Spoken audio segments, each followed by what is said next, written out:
चंपई सोरेन का अगला कदम क्या होगा, इसको लेकर सस्पेंस बरकरार है। हमारे साथ झारखंड कांग्रेस के निवर्तमान अध्यक्ष एवं पार्टी के वरिष्ठ नेता राजेश ठाकुर जी हैं।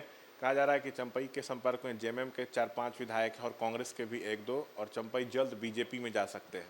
देखिए, इस तरह की अफवाह भारतीय जनता पार्टी फैलाती रहती है।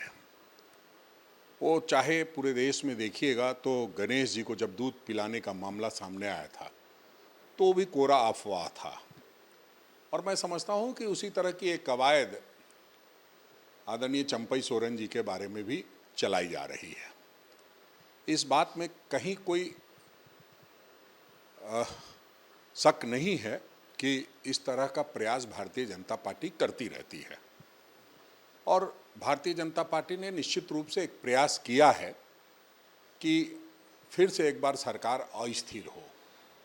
और जो विकास की गति तेज हुई है, मैया योजना के माध्यम से लाखों लाख महिलाओं को सम्मान दिया जा रहा है, वैसे में इस तरह की कवायद चला करके कहीं ना कहीं महिलाओं के सम्मान को कुंद करने का प्रयास किया जा रहा है।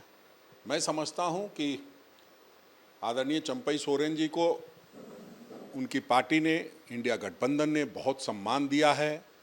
मुख्यमंत्री पद से हटने के बाद उन्हें फिर से एक बार मंत्री बनाया जाना और उस मंत्री पद को उनके द्वारा स्वीकार किया जाना अपने आप में एक बहुत बड़ी बात है। आपको लग रहा है कि वो लौट के वापस आ जाएंगे, आप लोग के साथ रहेंगे, मतलब जेएमएम में रहेंगे? नहीं, देखिए, वो क्या करेंगे वो तो वो बेहतर बता पाएंगे, क्योंकि वो भी कुछ बता नहीं पा रहे हैं कि वो क्या करेंगे। वो कभी कुछ कह रहे हैं, कभी कुछ कह रहे हैं। ये सब जो साथ में रहने वाले कनफुकवा, राजनीति में कनफुकवा एक आइटम होता है, उसकी वजह से भी होता दिखाई दे रहा है।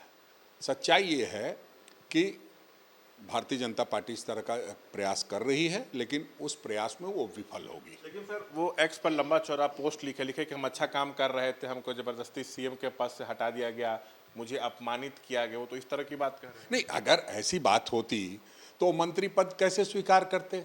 वो कैसे मुख्यमंत्री जी के साथ दावा जब हम लोग पेश करने गए उस वक्त भी साथ में थे, जब शपथ ग्रहण हुआ मुख्यमंत्री जी का तब भी साथ थे, और जब उनका मंत्रिमंडल में शामिल किया गया तब भी वो साथ थे।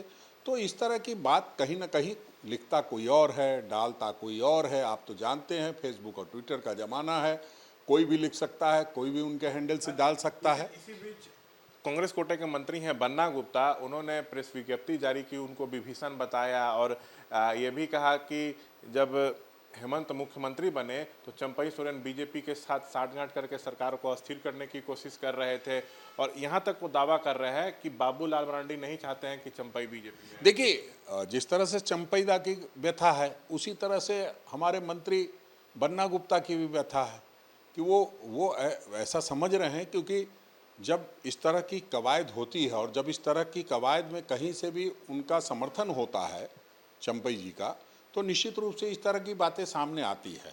लेकिन सच्चाई ये है कि जो भारतीय जनता पार्टी एक प्रयास कर रही थी उसमें वो असफल हुई है। मतलब बीजेपी की भी जो प्रदेश इकाई है यहाँ पे, वो नहीं चाहती है कि चंपई है। आप लोग को क्या लग रहा है? देखिए, प्रदेश इकाई की क्या हैसियत है वो किसी से छुपी हुई नहीं है। वो क्या कहते हैं, चूँकि भारतीय जनता पार्टी के सर्किल में अंदर ये बात है कि भाई, जब आपने गीता कोड़ा को शामिल कराया, आपने सीता सोरेन को शामिल कराया, उसके बाद और आप 5 सीट हार गए लोकसभा में, तो भारतीय जनता पार्टी का कार्यकर्ता जो है वो आहत है। बाबूलाल मरांडी से कौन क्या पूछ रहा है वो आप जानते हैं, उनसे कोई पूछ नहीं रहा है। उनके ऊपर 3-3 प्रभारी लगा दिए गए हैं और 2-3 प्रभारी के आने की कवायद शुरू है। कहा जा रहा है छत्तीसगढ़ के मुख्यमंत्री, उसके बाद जो बिहार के मुख्यमंत्री हैं नीतीश कुमार जी, उनको भी 6 सीट दे करके झारखंड में एंट्री कराने का प्रयास किया जा रहा है। तो ये तमाम तरह के लोग लगे हुए हैं, क्योंकि उनको ये भरोसा नहीं कि बाबूलाल मरांडी जी नैया पार करा पाएंगे। बन्ना के जो बात कही गई उससे आप सहमत नहीं है? नहीं, देखिए, बन्ना जी ने अपनी व्यथा कही है और मंत्रिमंडल के उनके साथी हैं। उनके साथ मुख्यमंत्री जब वो थे तो वो मंत्री थे, तो उनको भी बहुत सारी चीज़ें पता होंगी। उस अनुसार वो अपनी बातें कह रहे हैं, उसमें कहीं कोई बहुत ये की बात नहीं है। अपनी बात सबको कहने का अधिकार है। क्या आप चाहते हैं कि चंपई वापस आएं और जेएमएम में बने रहें? देखिए, हम तो चाहते हैं कि जो भी इंडिया गठबंधन के साथी हैं और जो भी हमारे साथ काम कर रहे हैं वो करते रहें। चंपई सोरेन जी हो या अदना सा कोई कार्यकर्ता हो, जब भी कोई पार्टी छोड़ के जाता है तो निश्चित रूप से दुख होता है। लेकिन ऑपरेशन लोटस फेल हो गया इस बार भी बीजेपी। ये गारंटी है, पूरी तरह से ऑपरेशन लोटस फेल है।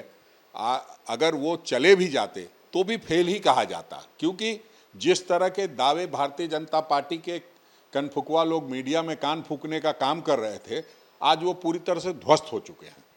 देखिए, ये थे बातचीत करते हुए राजेश ठाकुर। कैमरा पर्सन विशाल राय के साथ Shashank Kumar, ABP news, Ranchi. For exclusive and insightful videos, subscribe to our new channel ABP Live Premium.